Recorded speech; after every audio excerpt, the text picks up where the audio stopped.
morning, student. Today we are going to read a poem from a railway carriage by Robert Louis Stevenson. He is the poet.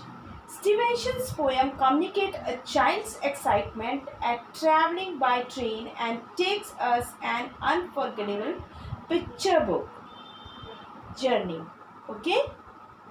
Before going to read this poem, I am going to tell hard words of this poem. First hard word is witches. Second one, ditches. Third, hedges. Fourth, lump. Fifth, troops. Let's read a poem. Faster than fairies, faster than witches, bridges and houses, hedges and ditches, and charging along like troops in the battle. Although the meadows, the horses and cattle, all the sides of the hill and the plain, fly as thick as driving rain, and ever again, in the wink of an eye, painted station whistle by. Here is a child who clambers and scrambles, all by himself and gathering brambles.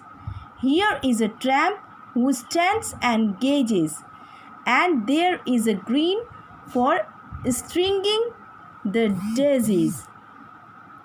Here is a cart run away in the road, lumping along with man and load. And here is a mill, and there is a river, each a clumsy and gone forever. Now I am going to tell a summary of this poem. In the poem, from a railway carriage, the rhythm of the poem echoes with the rhythm of the train. The rhyme scheme suggests the presence of repetitions in the poem. The poem is about the experience of a railway journey of a boy using the rhythm of versa.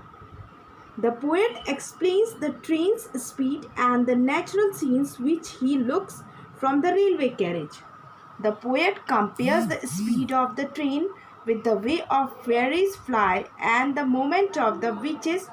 He says the train moves faster than them. The movement of the train seems as if the soldiers are marching on the battlefield. The train everything behind itself and moves on its track.